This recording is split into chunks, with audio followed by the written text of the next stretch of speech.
중국 인공지능 스타트업 문샷 AI가 고성능 모델 키미 K3의 가중치를 공개하며 글로벌 개발자와 기업 고객 확보에 나섰습니다. 저렴한 가격에 이어 기업이 모델을 직접 수정하고 운영할 수 있도록 개방 범위를 넓히면서 오픈 AI와 엔트로픽을 중심으로 한 미국의 폐쇄형 AI 모델 시장을 정면으로 압박하고 있습니다. 블룸버그 통신에 따르면 문샷 AI는 27일 키미 K3의 모델 가중치를 공개할 예정입니다. 가중치가 공개되면 개발자들은 모델을 직접 내려받아 용도에 맞게 수정하거나 자체 데이터 센터와 클라우드 환경에서 운영할 수 있게 됩니다. API를 통해서만 모델을 제공하는 미국 주요 AI 기업들과 달리 고객사가 데이터와 운영 환경을 직접 통제할 수 있다는 점을 경쟁력으로 내세운 겁니다. 특히 금융과 공공, 제조처럼 보안 요구가 높은 기업 시장을 겨냥한 전략으로 풀이됩니다. 키미 K3는 2조 8천억 개의 파라미터와 100만 토큰 규모의 컨텍스트 창을 갖춘 대형 AI 모델입니다. 이달 공개된 뒤 주요 성능 평가에서 미국 선두 모델과의 격차를 크게 줄였다는 평가를 받으며 시장의 주목을 받았습니다. 미국의 첨단 AI 반도체 수출 통제로 중국 기업의 엔비디아 가속기 확보가 제한된 상황에서 거둔 성과라는 점도 관심을 끌었습니다. 실제 문샷 AI의 하루 매출은 K3 출시 이후 최소 6배 증가한 걸로 알려졌습니다. 문샷 AI는 이를 바탕으로 기업 가치 500억 달러 수준의 신규 투자 유치를 추진하고 있으며 이르면 올해 홍콩 증시 상장도 검토하고 있습니다. 이번 가중치 공개는 당장의 모델 사용료보다 개발자 생태계와 유통망 확대를 우선하겠다는 전략으로 분석됩니다. 모델 활용과 재배포를 늘려 시장 점유율을 확보한 뒤 API와 기업용 서비스, 클라우드 호스팅 등으로 수익원을 확대하겠다는 겁니다. 다만 중국산 AI 모델의 글로벌 확산에는 한계도 있습니다. AWS와 마이크로소프트 애저, 구글 클라우드 등 주요 미국 클라우드 사업자들은 아직 키미 K3를 공식 제공하지 않고 있습니다. 미국 정부의 견제도 변수입니다. 백악관 관계자는 문샷 AI가 미국의 수출 통제 대상인 엔비디아 칩을 이용해 K3를 학습시켰다고 주장했고 미국 기업 모델의 출력값을 활용한 이른바 증류 의혹도 제기했습니다. 미중 AI 경쟁이 이제 첨단 반도체 확보를 넘어 누가 더 많은 개발자와 기업을 끌어들여 AI 생태계의 표준을 장악하느냐를 둘러싼 경쟁으로 확산하고 있습니다. SBS 김민정입니다.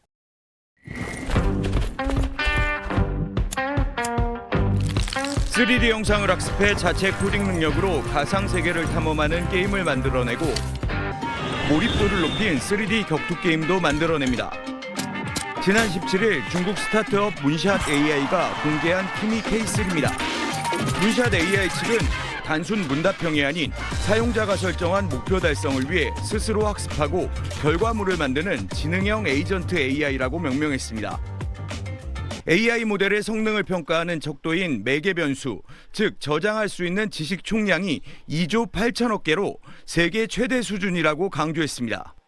아직까지 추론 능력과 데이터 품질 등 종합적으로는 클로드 페이블 5와 GPT 5.6 등 미국 AI에 뒤지지만 개발 작업 성능 평가에서 1위로 평가받기도 했습니다. 我们中国的话虽然看起来好像比较少或者那个，但是我们在应用方面我觉得还是很厉害的。对。 미국의 기술 통제 속에서도 중국에서 세계 최고 수준의 AI 모델이 나와 제2의 딥시크 충격이라는 평가가 나왔습니다. 미국 행정부가 미국 기업들의 키미 K3 사용을 막는 방안까지 검토하고 있다는 보도도 나왔습니다.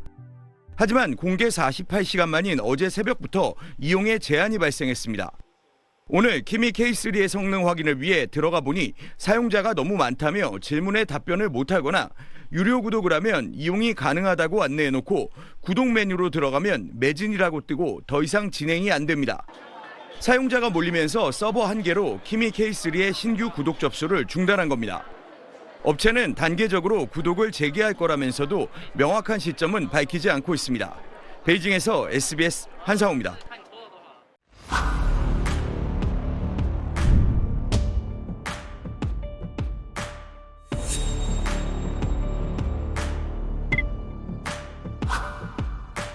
Yesterday there was talk of like, hey, 6 to 9 months behind. I think now it's maybe 2 or 3.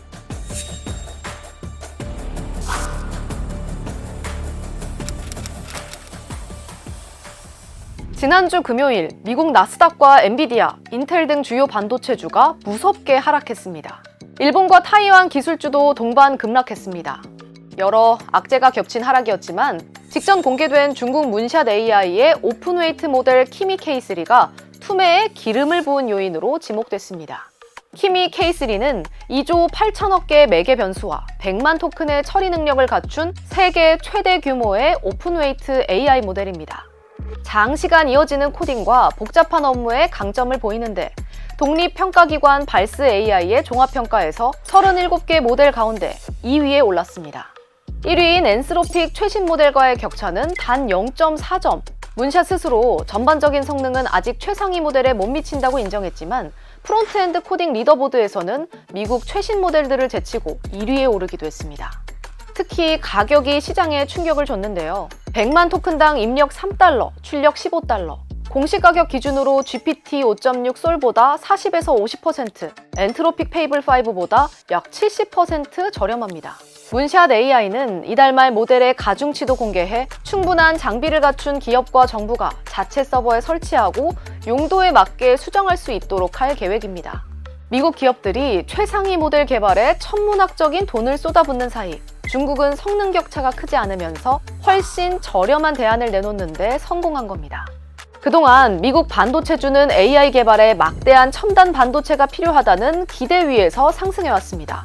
하지만 비용 효율적인 키미 K3가 등장하면서 시장은 미국의 천문학적인 AI 투자비가 정말 그만큼의 수익으로 돌아올지 의심하기 시작했습니다. 키미 K3가 과열 논란에 휩싸인 AI 시장의 가장 민감한 부분을 건드려버린 겁니다. 지난 5월 문샷 AI가 조달한 자금은 약 20억 달러, 같은 달 엔트로픽이 유치한 650억 달러의 약 30분의 1입니다. 규모가 작은 중국 스타트업들이 상대적으로 적은 자본으로 미국과 성능 격차를 좁히고 있음을 단적으로 보여줍니다. 지난해 딥시크 R1이 딥시크 쇼크를 일으킨 데 이어 최근 즈프 AI의 GLM 5.2도 코딩과 AI 에이전트 분야에서 미국 모델을 바짝 추격했습니다. 중국 오픈소스 생태계를 연구하는 스탠퍼드대 그레이엄 웹스터 교수는 미중 최상위 모델의 격차 추정치가 6개월 안팎으로 모이고 있다며 대단한 리드가 아니다라고 평가했습니다. 이런 기술 질주의 배경으로는 미국의 반도체 봉쇄가 역설적으로 중국 기업의 극단적인 연산 효율화를 강제했다는 분석이 나옵니다. 키미 K3가 896개의 전문 영역 가운데 질문 처리에 필요한 16개만 작동시켜 연산량과 전력 소비를 줄인 게 그 예라는 겁니다. 여기에 공개된 기술을 서로 활용하는 생태계, 중국 정부와 대형 기술 기업의 지원이 추격 속도를 높였습니다. 그런데 미국은 또 다른 지름길이 있었다고 확신합니다. 중국 기업들이 미국 AI의 답변을 대량으로 빼내 자신들의 모델에 학습시켰다는 이른바 적대적 증류입니다. 증류는 뛰어난 대형 모델을 선생님 삼아 그 답변을 다른 모델에 반복 학습시키는 방식입니다. 미국 모델의 수백만 개의 문제를 풀게 한 뒤 그 질문과 답변을 중국 모델의 교재로 쓰는 겁니다. 선생님의 기술 전체를 복사하는 건 아니지만 막대한 돈과 시간이 들어간 문제 해결 방식과 표현 패턴을 압축해 배울 수 있습니다. 지난 2월 엔트로픽은 이 의혹을 실명과 숫자로 공개했습니다. 딥시크와 문샷 AI, 미니맥스가 약 2만 4천 개의 허위 계정을 동원해 클로드와 1,600만 회 넘게 문답을 주고받으며 능력을 빼갔다는 겁니다. 미니맥스가 1,300만 회로 가장 많았고 문샷 AI가 340만 회로 뒤를 이었습니다. 그렇습니다. 이번에 세계를 놀라게 한 키미 K3를 만든 바로 그 회사입니다. 엔트로픽이 지목한 문샷의 표적은 에이전트 추론과 도구 사용, 코딩, 컴퓨터 조작 능력, 공교롭게도 K3가 내세우는 강점과 상당 부분 겹치는 대목입니다. 수법도 치밀했습니다. 한 중계망은 2만 개가 넘는 계정을 동시에 굴리며 훔치는 트래픽을 정상 이용자 트래픽에 섞어 추적을 피했습니다. 엔트로픽은 딥시크 계정들의 경우 특정 연구원까지 추적해냈다며 반체제 인사나 당지도자 관련 민감 질문을 회피하는 답변을 뽑아간 정황, 즉 검열 학습 가능성까지 거론했습니다. 같은 달 오픈AI도 딥시크가 자사 모델을 표적으로 삼고 있다고 미 의회에 경고했습니다. 의혹을 제기한 당사자는 지난주 에스펀 안보 포럼 무대에 직접 올랐습니다. I do think the distillation challenge is real, and it is shrinking the lead. We are now shutting down accounts that are facilitating this distillation on the order of millions of accounts per week. 차브라 총괄은 미국의 AI 우위가 현재 6개월에서 9개월인데 증류가 없었다면 1년에서 18개월까지 벌어졌을 것이라고 추산했습니다. 훔친 답안지가 격차의 절반을 지워버렸다는 얘기입니다. 같은 무대에 있던 뉴스코프 CEO는 뼈 있는 농담을 던졌습니다. Isn't it fascinating how the word distillation has become a synonym for stealing stuff? Yeah. Distillation used to be bourbon, it used to be vodka. 미 백악관 과학기술정책실은 증류가 국가안보 위협이라는 메모를 냈고 제재 목록 등재와 정부 조달 배제 같은 대응 수단이 거론되기 시작했습니다. 정부 내에서 심각한 논의가 이어지고 있다고 백악관도 인정한 상황. Obviously, these conversations are taking place, and again, they're of the utmost importance, not just for our national security, but to ensure America remains dominant in this space. 엔트로픽은 더 근본적인 경고도 내놨습니다. 훔쳐배운 모델에는 원본의 안전장치가 없고 그런 모델이 오픈소스로 풀리면 어떤 정부도 통제할 수 없게 된다는 겁니다. 이렇게 수단 방법 가리지 않고 기술 격차를 바짝 좁힌 중국. 이제 세계 AI 시장의 주도권을 노립니다. 중국이 발신하는 메시지는 명확합니다. 미국은 기술을 통제하지만 중국은 더 많은 나라에 AI의 문을 열겠다는 겁니다. 人工智能发展不应该是某个国家的独奏，而应当是全球合作的交响。 말만이 아닙니다. 연설을 전후해 러시아, 파키스탄 등 29개국이 상하이에 본부를 둔 세계 AI 협력기구 설립 협정에 서명했고 중국은 향후 5년간 개발도상국에 5,000개의 AI 교육 기회를 약속했습니다. 실제 중국 모델은 일부 성능에서 뒤지더라도 가격이 낮고 개방성이 높습니다. 가중치가 공개되면 각국의 언어와 산업에 맞게 수정할 수도 있습니다. 자체 AI 개발이 어려운 신흥국과 중소기업에는 최고 성능보다 가격과 접근성이 앞서는 중국 모델이 더 매력적일 수 있는 겁니다. 이런 틈을 노려 세계의 개발자와 기업을 자국 생태계로 끌어들이고 중국식 기술 표준을 넓히는 것, 이른바 AI 1대1로입니다. 미국은 중국의 AI 개발을 늦추기 위해 그동안 첨단 반도체와 제조 장비 수출을 통제해왔습니다. 하지만 침만 막아서는 추격을 차단하기 어렵다는 사실이 이번에 또 한 번 드러났습니다. 이 때문에 미국 정부는 최근 무역 협정을 맺는 국가에 아예 미국과 유사한 수출 통제와 투자 심사를 도입하고 우회 수출을 걸러낼 감시 장치까지 함께 갖추라고 요구하고 있습니다. 이런 요구가 얼마나 노골적인지 제이미슨 그리어 미국 무역대표부 대표는 말레이시아와 인도네시아, 아르헨티나와 에콰도르는 미국의 요구를 받아들였다면서 주권 문제를 이유로 망설이는 한국과 일본, EU에 불만을 공개적으로 드러내기도 했습니다. Now, it's harder, and I'll be really clear, right? With Japan and Korea and the EU, they have hesitated on this, surprisingly. Every country comes, they say, well, what about sovereignty? I don't really like that excuse. 중국과 모든 거래를 끊으라는 뜻은 아니라고 했지만 미국 시장과 첨단 기술에 접근하려면 미국의 경제안보 기준에 동참하라는 요구인 건 분명합니다. 중국의 어떤 장비의 수출을 제한할지, 중국 자본의 첨단 기업 투자를 어디까지 심사할지, 한국의 정책을 미국과 발맞추라는 압박이 커지고 있습니다. 이 문제에 대해 한국은 세 가지 이해관계가 동시에 걸려 있습니다. 한국은 미국의 첨단 반도체 공급망과 수출 통제 체계에 깊이 들어가 있습니다. 동시에 삼성전자와 SK하이닉스는 중국의 생산시설과 고객을 두고 있어 통제가 강화되면 중국 사업의 불확실성이 커질 수 있습니다. 한국 기업에는 저렴하고 자체 서버에서 운용할 수 있는 중국의 오픈웨이트 모델도 매력적인 선택지입니다. 한국으로서는 미국 모델에 의존하면 비용 문제와 기술 종속이 커지고 중국 모델을 선택하면 보안과 검열 문제가 따라옵니다. 훔쳐배운 모델에는 안전장치가 없다는 미국의 경고까지 고려하면 셈법은 더 복잡해집니다. 독자적인 AI 모델과 반도체 클라우드 생태계를 확보하지 못하면 한국은 두 강대국 중 어느 나라의 기술을 빌릴지만 고르는 처지가 될 수 있습니다. 미국의 통제에 어디까지 동참할지, 중국의 저가 AI를 어디까지 활용할지, 국내 AI와 반도체 산업을 어떻게 지킬지, 한국은 이 세 가지 문제를 동시에 풀어야 하는 어려운 상황에 놓이게 됐습니다.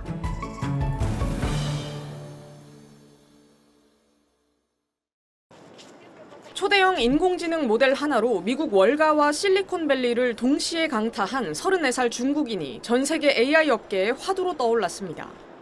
화제의 주인공은 중국 AI 스타트업 문샷 AI의 창업자 양즈린입니다. 블룸버그 통신 등 외신은 미국 명문대 박사 출신인 양즈린이 글로벌 빅테크의 파격적인 영입 제안을 마다하고 왜 고국에서의 창업을 택했는지 등에 대해 집중 조명하고 있습니다. 양즈린이 이끄는 문샷 AI가 최근 선보인 오픈웨이트 모델 키미 K3는 엔트로픽과 오픈 AI의 최신 모델을 제외한 사실상 모든 경쟁 모델의 성능을 앞섰다는 평가를 받습니다. 시장의 반응은 폭발적입니다. 지난해 글로벌 증시를 요동치게 했던 딥시크 쇼크에 비견될 만큼 미국 기술주 중심의 시장에 커다란 파장을 일으키고 있습니다. 1992년생의 젊은 창업자 양즈린에 대한 관심도 커지고 있습니다. 중국 칭화대를 거쳐 미국 카네기 멜런대에서 박사 학위를 받은 양즈린은 구글의 딥러닝 연구 조직인 구글 브레인과 페이스북 AI 리서치를 거친 최고급 인재입니다. 일각에선 미국의 깐깐한 이민 정책 때문 아니냐는 추측도 나왔지만 양즈린의 지도 교수였던 러스 살라후트 디노프 교수는 자신의 소셜미디어를 통해 이를 일축했습니다. 애플이 베이징 사무실 근무까지 제안하며 영입에 공을 들였지만 본인이 조국으로 돌아가 창업하겠다는 의지가 워낙 확고했다는 겁니다. 양즈린 역시 중국의 인재 육성 시스템에 대한 강한 자부심을 드러낸 바 있습니다. 수십 년간 축적된 의무 교육과 고등교육 시스템이 세계 최고 수준의 탐구력을 지닌 인재들을 배출하고 있다는 평가입니다.